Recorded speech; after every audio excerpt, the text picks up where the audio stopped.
was a pre-sentence report. I expected submissions on sentence from the Office of the Director of Public Prosecution.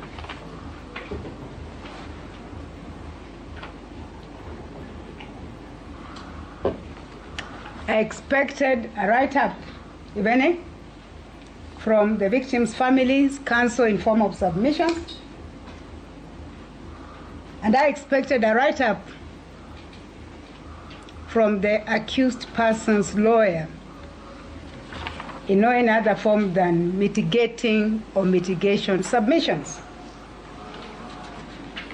Without, of course, having to repeat what I've said, having had the family challenge up to Wednesday, the only time I'd have called for the file was yesterday, which I did. I called for this file in the morning and I only managed to get it at 4 p.m. And that was not too late for this court to do its work today. But the most disappointing bit, which I must go out clearly because I have become a victim of condemnation for adjourning this matter, and maybe that tells you why I came back here despite my mourning. And we must put blame where it falls. And so when this file reached me yesterday at 4 p.m., the only document that was availed was a pre-sentence report.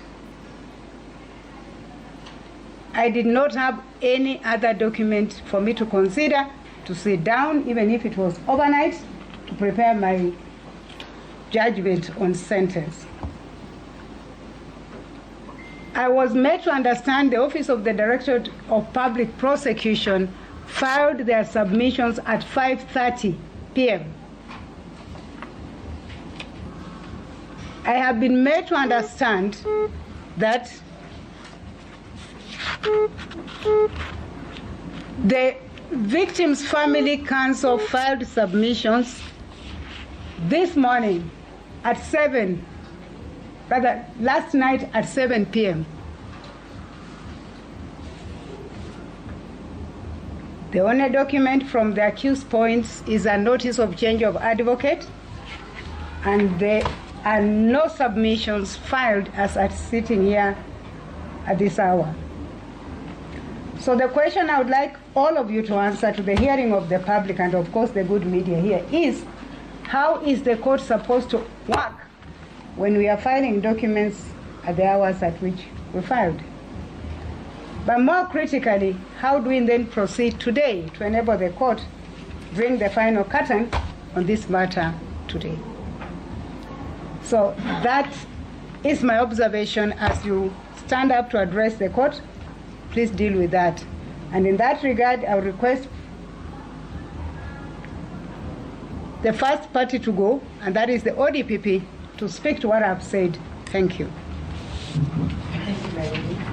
My lady, it is true that we filed our sentencing submissions late. It was an unavoidable situation that we had.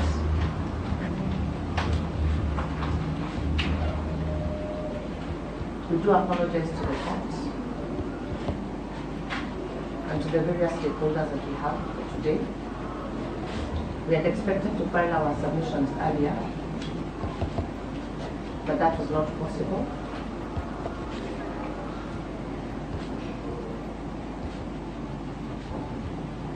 Nevertheless, my lady, we will take directions from this court on how we will proceed.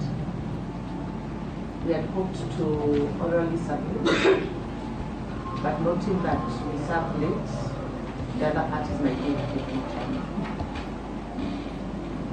Again, apologies.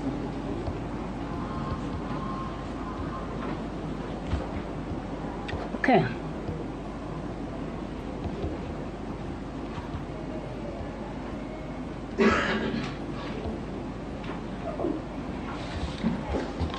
I think we'll be moving to the victims' family counsel. Your submissions were filed. Mr. Omiti?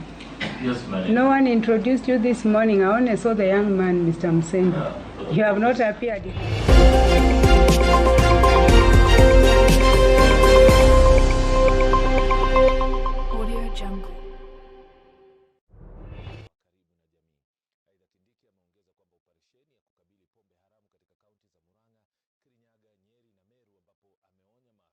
polisi dhidi ya kujihusisha na biashara ya pombe.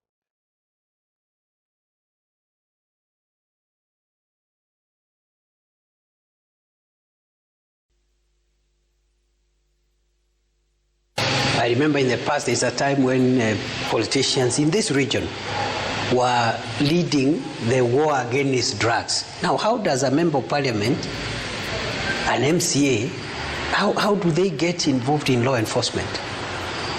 So please note that this is purely a law enforcement matter. And therefore, we do not expect any reference whatsoever to political issues, and this has nothing to do with politicians. The best thing politicians can do is to support, is to sensitize the public that this operation is for the...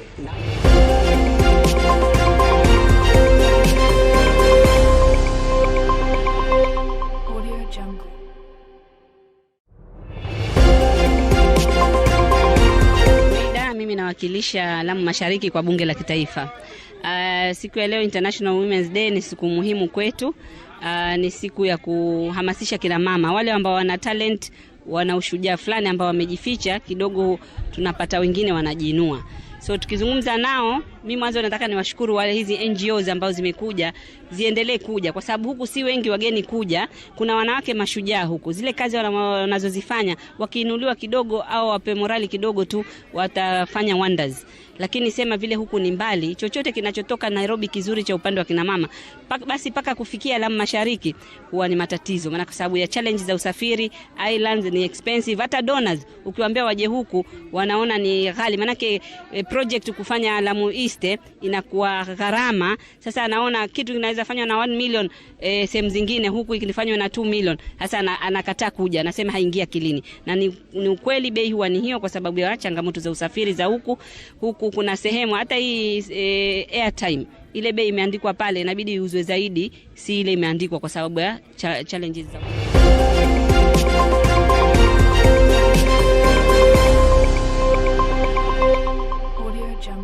Kwa majina anaitwa Cosmas Festus Kimario.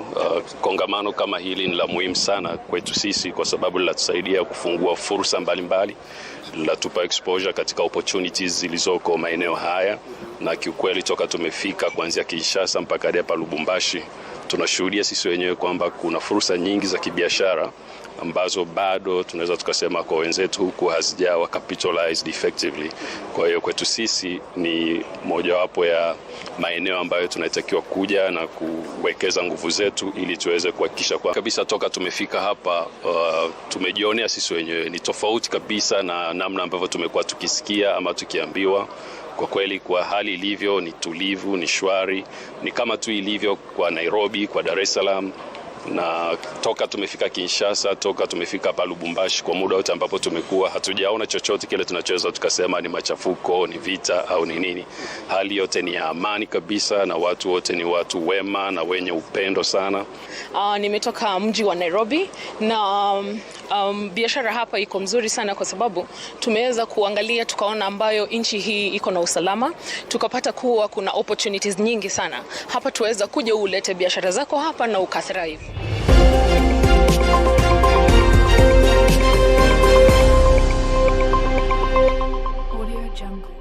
Polytechnic, na sasa wanawake wana opportunity ya kusoma katika Polytechnic, na pia tunajivunia ya kwamba serikali imeweza kutoa pesa kwa ajili ya wanafunzi wote kusoma, na vile inatoa hizo bursaries na loans inaweza kusaidia wanawake kuingia katika chuo chetu na kuweza kusoma, maana the government inapatia kipaumbele wanawake.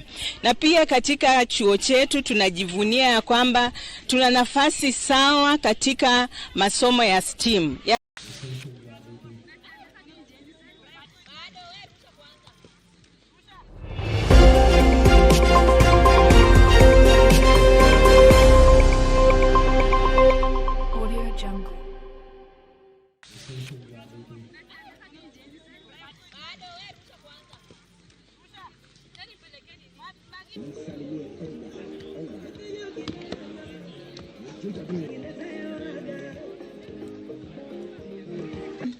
Nyamira Girls versus Nyawara, right after this. Responsibility. Let's begin from here.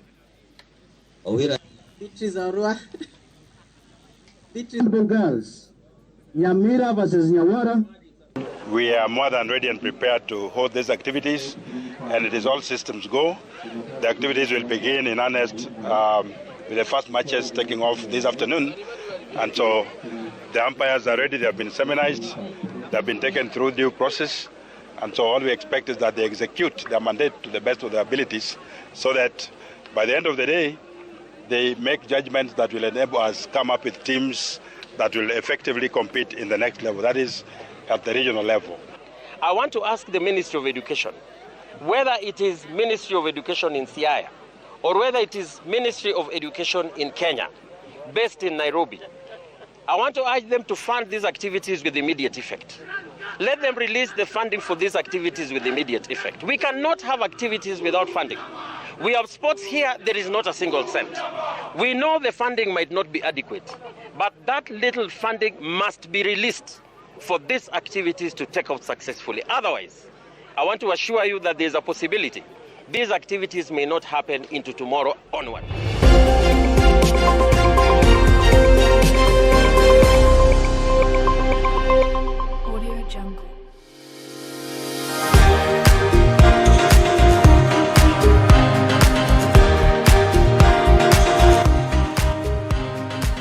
Helicopter TV.